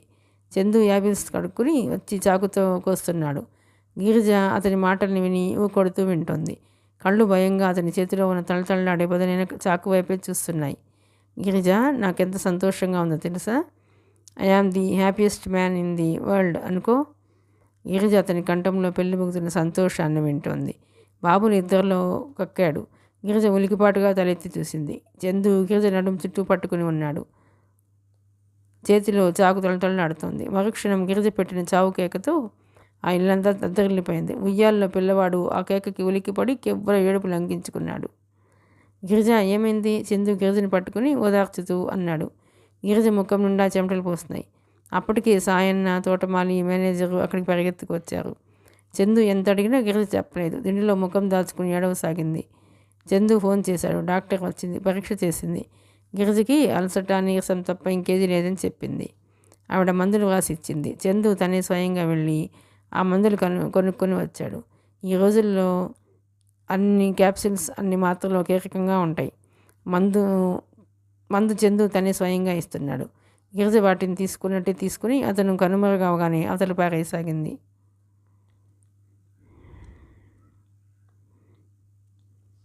నువ్వెందుకు ఇలా అయ్యావో నాకు అర్థం కావటం లేదు అన్నాడు చందు. అక్కడ సాయన్న, మేనేజర్ ఉన్నారు. వాళ్ళ ముందు నటన. రేపు తనకేదైనా అయితే చిన్నబాబు భార్యని బాగా చూసేవాడు అని సాక్ష్యం చెబుతారు అనుకోసాగింది. భగవంతుడా, నన్ను రక్షించు. దిండిలో ముఖం దాచుకుని ఏడవసాగింది. నేను క్లబ్ నుంచి వస్తుంటే మన వీధి చివరన కారు ఫెయిల్ అయింది. బ్యాటరీ లైట్ తీసుకుని నడుచుకుంటూ వచ్చాను. బ్యాటరీ లైట్ తీసుకుని నడుచుకుంటూ వచ్చాను. ఇల్లు చీకటిగా ఉంది. నీ గొంతు వినిపిస్తుంది. నాకు అర్థం కాలేదు. భగవంతుడా నన్ను రక్షించు. దిండులో ముఖం దాచుకుని ఏడవసాగింది. రాత్రి అయింది. ఈరోజు అసలు మేనేజర్ రానే లేదు. సాయంత్రం వెళ్ళి సాయంత్రం పెళ్ళి ఉందని వెళ్ళాడు. రాత్రి 8 గంటలైన తర్వాత చందు క్లబ్లో వార్షికోత్సవం ఉందని వెళ్తున్నాడని, వచ్చేసరికి పొద్దుపోతుందని జాగ్రత్తగా తలుపులు వేసుకోమని చెప్పి వెళ్ళిపోయాడు. గీత తలుపులు వేసుకుని ఇంట్లోకి వచ్చింది. సాయన్న పెళ్ళికి వెళ్ళటం, మేనేజర్ రాకపోవటం చందు ప్లానే అయి ఉంటుంది. బయట వానగా ఉంది. చందు క్లబ్కి వెళ్ళాడు. ఏ క్షణంలోనైనా ఇంటికి రావచ్చు. ఇక ఈ ఇంట్లో తను చందు ఇద్దరే. గిరిజకి చెప్పలేనంత నీరసంగా ఉంది. ఈ రాత్రి గడుస్తుందా? తను మళ్ళీ రేపు అందరి ముఖం చూసే యోగం ఉందా?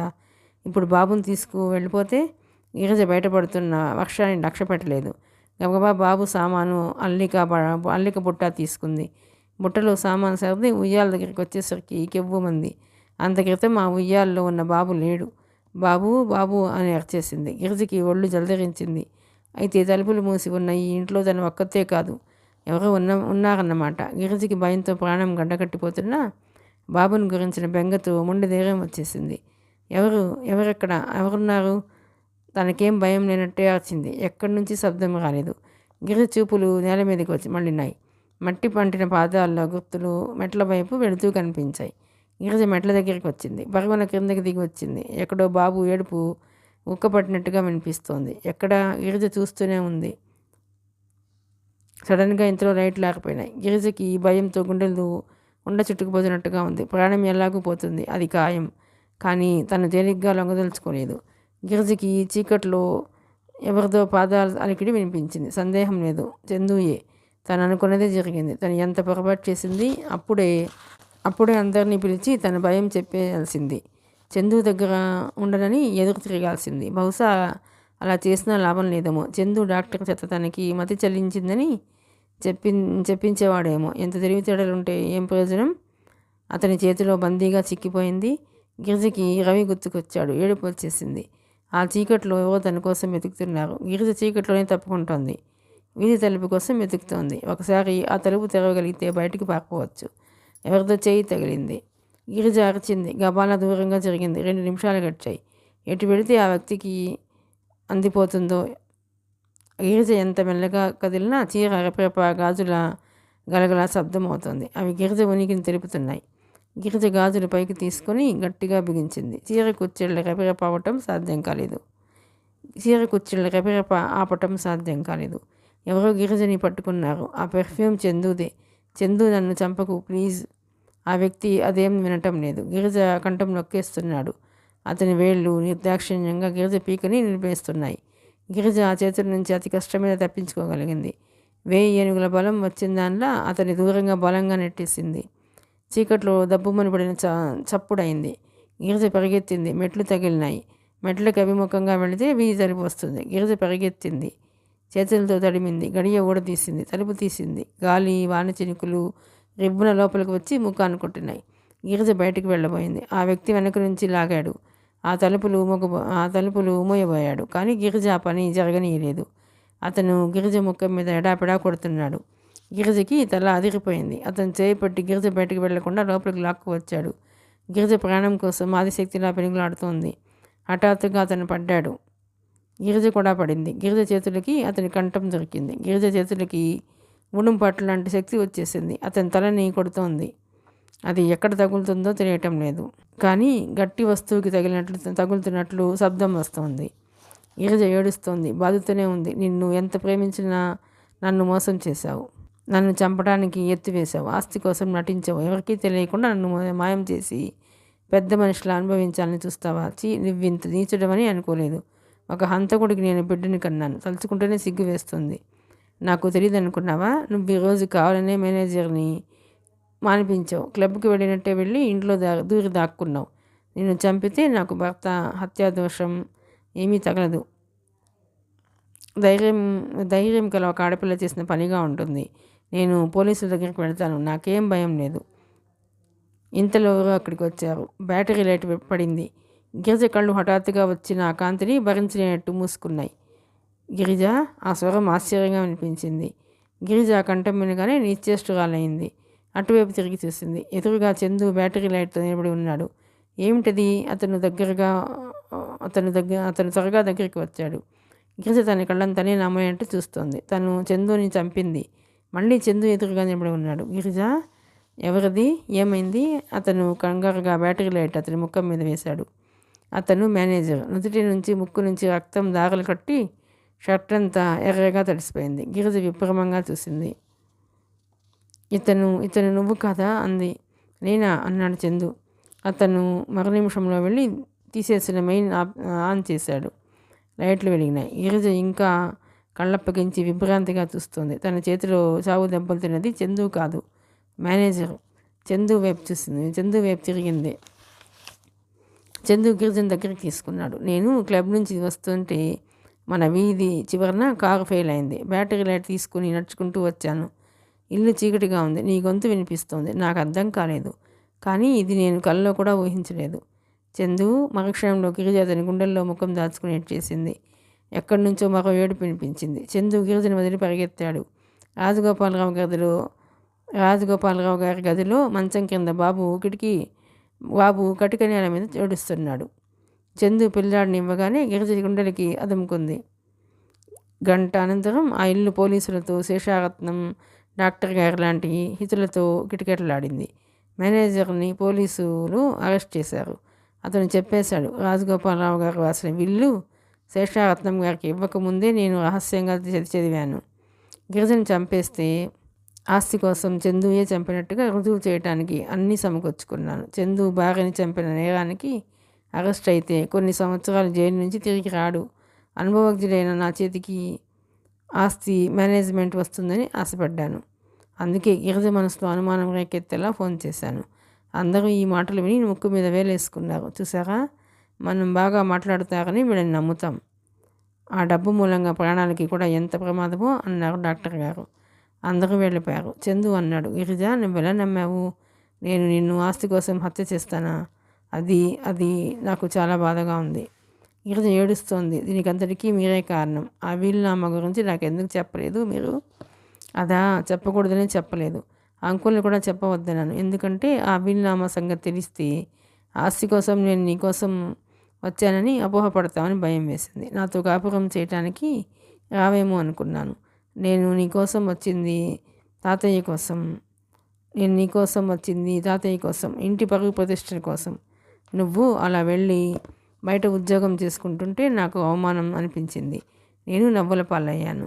నేను నా ఇంటి గౌరవం కోసం నీతో రాజీ పడాలనుకున్నాను గిరిజ. నువ్వు నమ్మినా నమ్మకపోయినా ఇది నిజం. ఆస్తి కోసం నీ మీద నేను ప్రేమాభిమానాలు నటించానని నువ్వు అనుకుంటే ఇప్పుడు బాబు ఉన్నాడు. ఈ ఆస్తి మీద నీకు సర్వాధికారాలు ఉన్నాయి. ఇక నీకేం లోటు లేదు. నేను వెళ్ళిపోతాను. గిరిజ అతని దగ్గరికి వచ్చింది. అతని భుజం మీద తల ఆనించింది. చందు, నన్ను క్షమించు. నాలో ఆ ఫోన్ కాల్తో అనుమాన పిశాచం ప్రవేశించింది.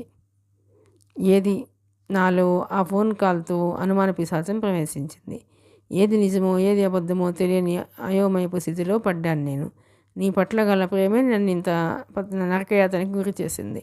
నేను ఇంతవరకు ఎప్పుడూ నిన్ను క్షమించమని అడగలేదు. ఇప్పుడు అడుగుతున్నాను, నన్ను క్షమించు. చందు గిరిజ ముఖం పట్టుకుని కళ్ళల్లోకి చూశాడు. నేను చేసిన తప్పులెన్నో నువ్వు క్షమించావు. నీ అనుమానం క్షమించాల్సినంత గొప్ప అపరాధం కాదు. నీ పరిస్థితుల్లో ఉన్న ఈ ఆడపిల్లైనా అలాగే చేస్తుందేమో. గిరిజ, నాకున్న ఆస్తి తాతయ్య ఇచ్చినది కాదు. ఇదిగో నువ్వు, బాబు, మీ ఇద్దరే నా ఆస్తి. ఈ ఆస్తిని నేను జాగ్రత్తగా కాపాడగలిగితే చాలు. బాబుని ఎత్తుకుంటూ అన్నాడు. గిరిజ అతని భుజం మీద తల ఆనించింది. బాబు వైపు తదేకంగా చూస్తోంది. నిజమే, పెళ్ళి అయిన ప్రతి ఆడపిల్లకి భర్త, పిల్లలే నిజమైన సంపద. వాళ్ళ తర్వాత మిగతా అన్నీ అనిపించింది. చందు అన్నాడు. గిరిజ, ఆ రోజు తాతయ్య బలవంతంగా నా మెడలు వంచి ఈ పెళ్లి చేయకపోయినట్లయితే నేను ఇప్పటికీ ఎలా ఉండేవాడినో. బహుశా తెగిన గాలిపటంలో అయ్యేవాడినేమో. ఈ ప్రపంచంలో ప్రతి మగవాడికి ఆడపిల్లకి పెళ్ళి ఎంతో అవసరం. వాళ్ళని జీవితాలకి ముడివేసి స్థిరంగా నిలబెట్టేది పెళ్ళే. ఆ పెళ్లితో ఆనందం పండించుకోవటం, దుఃఖం సృష్టించుకోవటం వారి తెలివితేటల మీద ఆధారపడి ఉంటుంది. పెళ్లి విలువ తెలిసిన వాళ్ళకి తెలివితేటలుండి సమఉజ్జీవన భాగస్వామి దొరికితే జీవితం స్వర్గం అవుతుంది, లేకపోతే నరకం కళ్ళెదుట కనిపిస్తుంది. నిజమే, నాకు కూడా అలాగే అనిపిస్తుంది ఎంది గిరిజ. బాబు బుగ్గగిల్లుతూ వాడు కెవ్వుమన్నాడు. చందు ఆడిపించడానికి సతమతం అవుతుంటే నవ్వు ముఖంతో చూస్తుంది. గిరిజకి ఇప్పుడు ఎంతో హాయిగా ఉంది. జీవన నావ శాంత సముద్రంలో తేలియాడుతూ వెళుతున్నట్లుగా నిశ్చింతగా అనిపించసాగింది. కథ అయిపోయిందండి. మరో మంచి నవలతో మళ్ళీ కలుద్దాం. బాయ్ అండి. ఈ నవల కనుక మీకు నచ్చినట్లయితే లైక్ చేయండి, షేర్ చేయండి, సబ్స్క్రైబ్ చేయండి.